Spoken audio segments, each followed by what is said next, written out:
வாரிசு அரசியல் இருக்கு. இப்ப அந்த வாரிசு அரசியல்ங்கிறது ஒரு மன்னராட்சி பரம்பரை மாதிரி தான் வந்துட்டு இருக்கு. இது தவறான ஒரு வழிமுறை தான். வாரிசு அரசியல் அப்படின்னு பார்த்தோம்னா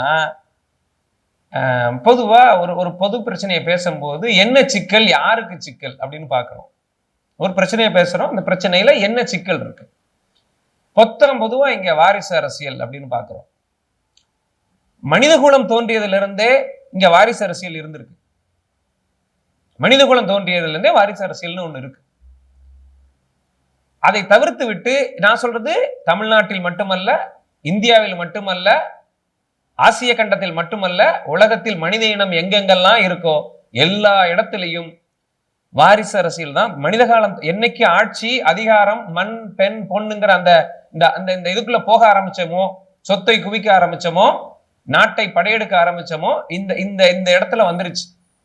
எல்லா காலகட்டத்திலும் இங்க வாரிசு அப்படிங்கிறது மன்னராட்சியில் அப்படிதான் இருந்திருக்கு. இன்னைக்கு அது மாறி குடியாட்சியா வந்திருக்கு.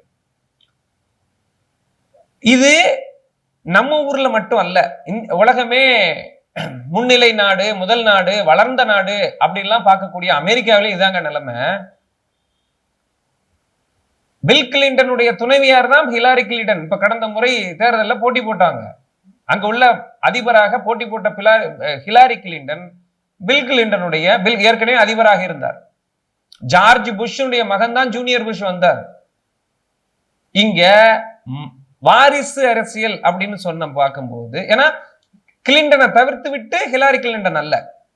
ஹிலாரி கிளின்டன் தனிப்பட்ட முறையில் தன்னை நிரூபிச்சிருந்தாலும் அரசியல் வாழ்வில் அப்படி George Bush, junior George Bush, இப்படி நிறைய சொல்ல முடியும். நம்ம ஊர் உச்ச நீதிமன்றத்திலையும் உயர் நீதிமன்றத்திலையும் பாருங்க.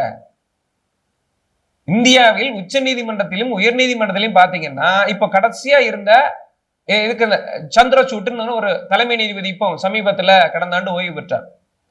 அவருடைய அப்பா 20 ஆண்டுக்கு முன்னாடி இந்தியாவினுடைய தலைமை நீதிபதியா இருந்தார்.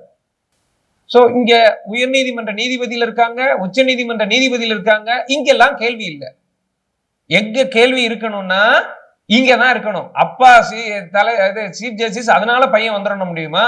தனிப்பட்ட திறனோட இருக்காரா அப்படின்னு பார்க்கணும். அதாவது அப்பா தலைமை நீதிபதி, அதனால பையன் வரக்கூடாது அல்ல. அப்படி யாரையும் சொல்ல முடியாது. ஆனால் அது மட்டுமே அளவுகோலா இருக்க முடியாது. திரைப்படத்துல, தமிழ் திரைப்படத்துல பாத்துக்குவோமே, இந்திய திரைப்படத்துல பாத்துக்குவோமே, இந்தி திரைப்படத்துல பாருங்க, தெலுங்குல பாருங்க, மலையாளத்துல பாருங்க, அப்பாவும் மகனும் கோல் வச்சுவாங்க, அம்மாவும் மகனும் கோல் வச்சுவாங்க. 3 தலைமுறை 4 தலைமுறையா சினிமால இருந்துட்டு இருக்காங்க. மனம்னு ஒரு படம் வந்துச்சு, தெலுங்குல வந்துச்சு. நாகார்ஜுனாவோட அப்பா, நாகார்ஜுனுடைய பையன், 3 தலைமுறை கதை அது. இப்படி நீங்க பல தலைமுறைகள் எடுக்க முடியும். எல்லா இடத்துலயும் இங்க நீக்கமர இருக்குது. வாரிசுங்கிறது வெறும் அரசியலில் மட்டும் அல்ல. வக்கீல் இருக்கு, எனக்கு அப்புறம் என் பையன் வக்கீல் ஆயிட்டாருன்னா அவர் தான் என் ஆபீஸ் எடுத்துட்டு போறாரு. திரைத்துறையில இருக்கு, திரைத்துறையில சிவாஜி கணேசன் இருந்தாரு தமிழ் திரைப்படத்துல. அதுக்கப்புறம் அவங்க பையன் பிரபு வந்தார். பிரபுக்கு அப்புறம் இப்ப விக்ரம் பிரபு வராரு. இப்படி நீங்க இது இப்படி எடுத்துக்கிட்டே போகலாம். எல்லா துறையிலையும் இருக்கிறாங்களே. மருத்துவமனை பாருங்க, அப்படி பார்க்கும்போது ஒரு வேறுபாடு வரும். என்ன வரும்? இது எல்லாம் தனியார் தொழில். வக்கீல் தொழில் வேறு, மருத்துவ தொழில் வேறு, சினிமா தொழில் வேறு, அரசியல் என்பது வேறு. ஆமா, நிச்சயமா வேறு. ஆனா அதாவது கட்சியில் பொறுப்பு வகிக்கிறது அல்ல வாரிசு.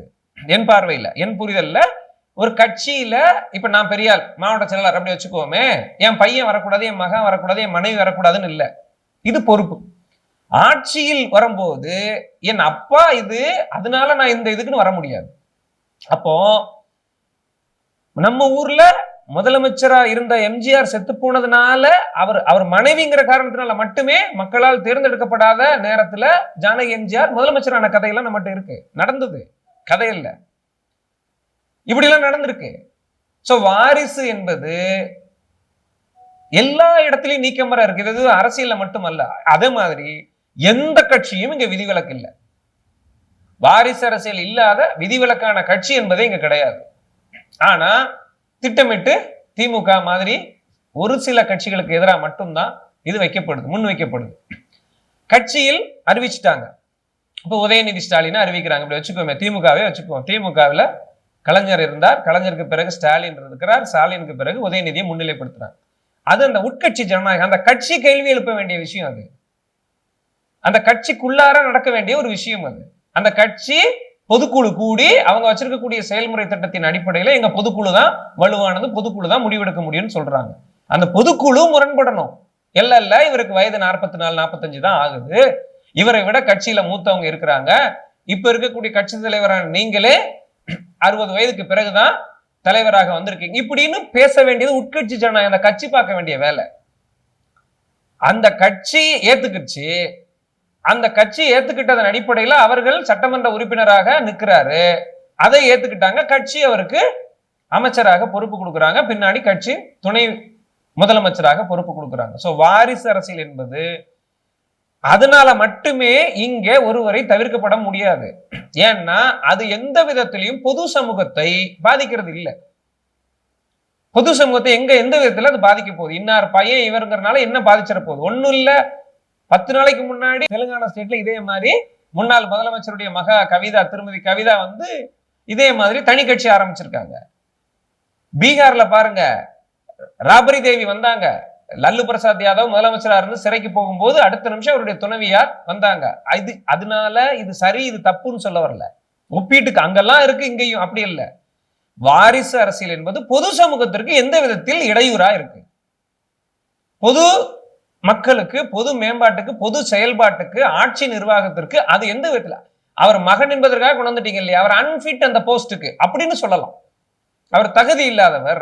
ஏன் தகுதி இல்லைன்னா இந்த நிர்வாக திறனெல்லாம் அவருக்கு இல்ல ஒருவருக்கு.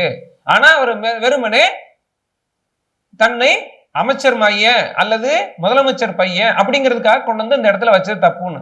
அப்படி பார்த்தா உதயநிதி ஸ்டாலினே பார்த்துக்கோமே, இளைஞர் நலன் மேம்பாட்டுக்கான துறையில அமைச்சர். கடந்த காலங்களில் பாத்தீங்கன்னா இந்த இளைஞர் நலன் மற்றும் விளையாட்டு மேம்பாட்டு துறைக்கு இந்த கடந்த 3 ஆண்டுல பாத்தீங்கன்னா நிறைய மேம்பாடும், நிறைய திட்ட ஒதுக்கீடும், நிறைய பணமும் ஒதுக்கி நிறைய மேம்பாடு அடைஞ்சு. மதுரை, நான் இருக்கக்கூடிய மதுரையில கூட பாருங்க, ஹாக்கி மைதானம், இன்டர்நேஷனல் ஹாக்கி மைதானம் வரைக்கும் வந்திருக்கு. இதுவெல்லாம் இங்க அதுதான் இங்க பார்க்கப்படணுமே ஒழிய அவர் வாரிசு என்பதற்காக மட்டுமே ஒருவர் நிராகரிக்கப்படணும். ஆட்டோமேட்டிக்கா அவர் எப்பவும் திறன், நிர்வாகத்திறன் அல்லது பொதுமக்களை சந்திக்கக்கூடிய திறன், பொதுமக்களிடம் கலந்துரையாடக்கூடிய திறன் எங்க இல்லையோ அது எந்த துறையிலுமே காலாவதி ஆகி போயிடும். ஒரு சீனியர் அட்வொகேட் பையங்கிறதுனால மட்டுமே இங்க பையங்க ஜெயிச்சிருது இல்லை. அவங்க பையங்க என்னைய மாதிரி முதல் தலைமுறைங்கிறதுனால மட்டுமே எல்லாரும் இங்க தோத்து போயிடல. தாத்தா நடிகர், அப்பா நடிகருங்கிறதுக்காகவே பேரனும் இங்க வெற்றி பெற்றதுக்கெல்லாம் இல்ல. அரசியலிலும் அதே மாதிரிதான். சோ வாரிசு அரசியல் என்பது இது எதுவுமே என் பார்வையில அவர் மேல வைக்கிறதுக்கு ஒருத்தர் மேல எந்த கட்சியாகவும் இருக்கட்டும் வாரிசு அரசியல்ங்கிறதுக்காக மட்டுமே ஒருவரை முரண்பட அவரை சமூகத்திலிருந்து விளக்கப்படுவதற்கான எந்த தேவையும் இல்லை அப்படின்னு நான் பார்க்கிறேன்.